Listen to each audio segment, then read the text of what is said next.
warahmatullahi wabarakatuh. Halo teman-teman semua. Gimana teman-teman semua kabarnya hari ini? Saya harap teman-teman pastinya dalam keadaan sehat dan dalam keadaan baik-baik aja semuanya ya teman-teman ya. Oke teman-teman, kita sekarang ada di minggu yang ke-13 ya.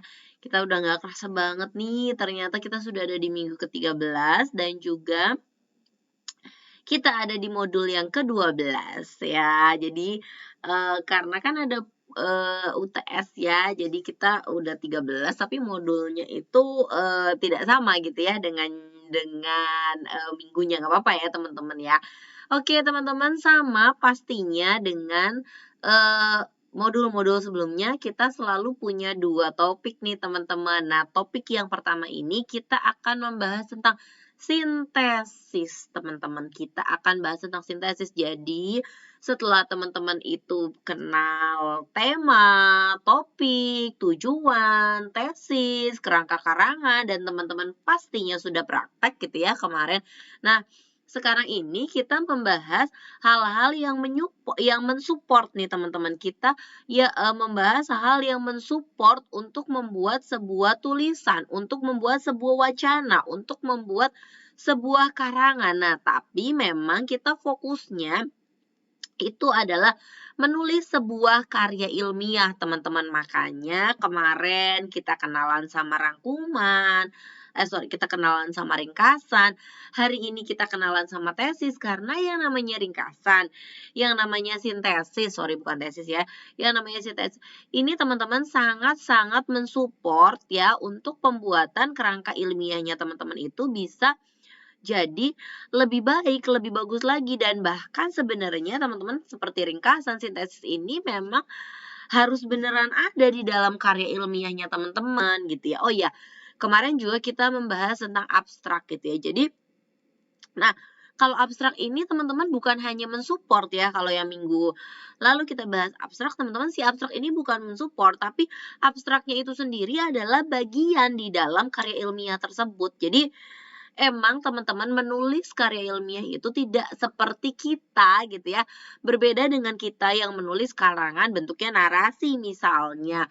Karangan yang berbentuk deskriptif misalnya. Nah, kalau yang namanya karangan ilmiah, karya ilmiah atau karangan ilmiah itu teman-teman memang membutuhkan data-data gitu ya untuk mensupport, dan yang lainnya support yang lainnya dalam bentuk seperti ringkasan, sintesis gitu ya. Nah, sintesisnya ini akan kita bahas gitu ya, nggak tuntas sih, sedikit gitu ya, tapi insya Allah bisa bermakna, bisa berguna buat teman-teman. Kita akan bahas di minggu ke-13 ini. Apa sih gitu ya? Apa sih Miss sebenarnya sintesis itu, Miss? Apa gitu? Apa teman-teman? Sintesis. Teman-teman pernah mendengar sebelumnya? Miss ini temennya tesis yang kemarin atau gimana ini kalau sintesis ini? Kan kalau kita kemarin gitu ya, kemarin-kemarin minggu keberapa? Minggu 2 mingguan yang lalu ya, kita kenal yang namanya tesis. Tesis itu adalah bagian juga kan, bagian dari whole-nya, bagian dari keseluruhan.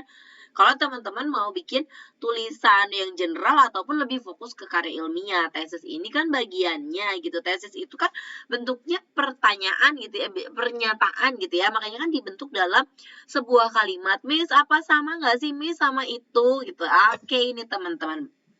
Ini adalah pengertian sintesis. Sintesis adalah merangkum intisari bacaan yang berasal dari beberapa sumber. Tuh teman-teman, jadi ternyata sintesis ini sama apa beda dengan tesis yang teman-teman pelajari sebelumnya? Pastinya yang ini berbeda ya teman-teman ya, tidak sama ya. Jadi sintesis ini adalah merangkum, sama seperti ringkasan. Jadi sintesis ini bentuknya adalah sebuah rangkuman juga.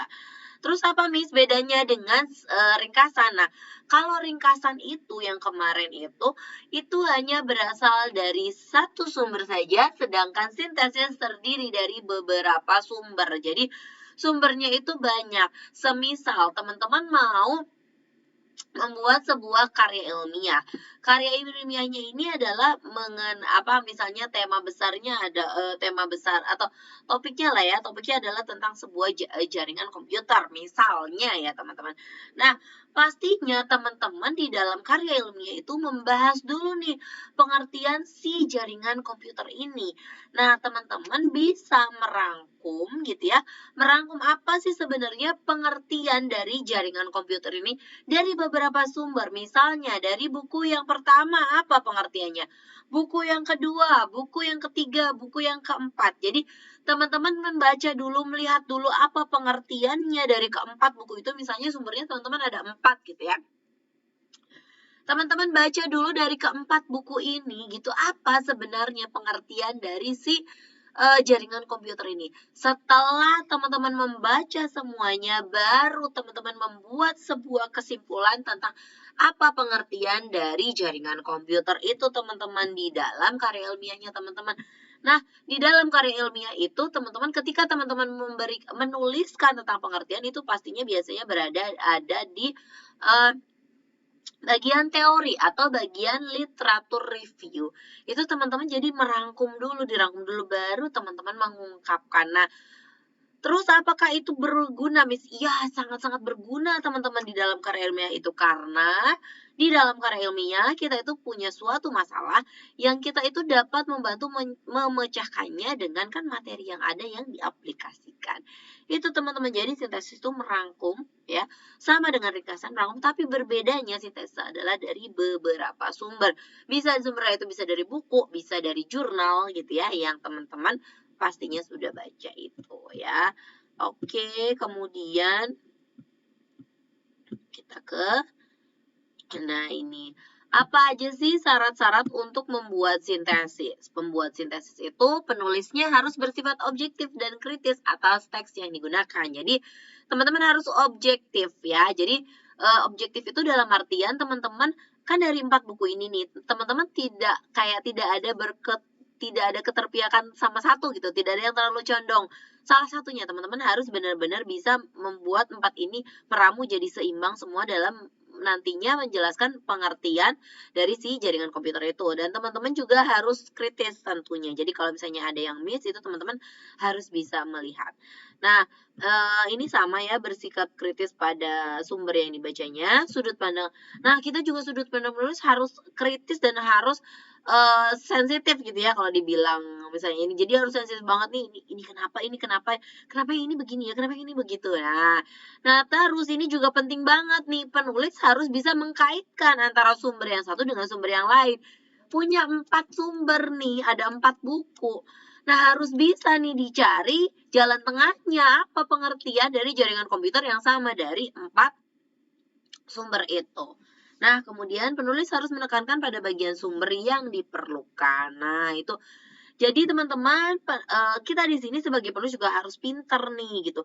Mana yang memang cocok gitu ya, tapi memang tidak berpihak ya gitu. Tapi yang sesuai itu yang lebih ke yang sesuai dengan masalah yang ada di si karya ilmiah itu. Apa yang dihadapinya, mana yang memang sesuai gitu teman-teman ya. Itu jadi harus objektif, kritis, sudut pandangnya harus tajam, harus bisa mengkaitkan, itu yang penting banget, harus bisa mengkaitkan antara sumber yang satu dengan sumber yang lain. Oke, teman-teman, itu aja sih sedikit tentang sintesis. Intinya sintesis itu berbedanya dengan ringkasan adalah sintesis itu berasal dari banyak sumber. Oke, teman-teman, selesai videonya, kita ketemu lagi di video-video berikutnya. Assalamualaikum warahmatullahi wabarakatuh. Jangan lupa diselesaikan ini guysnya. Bye-bye.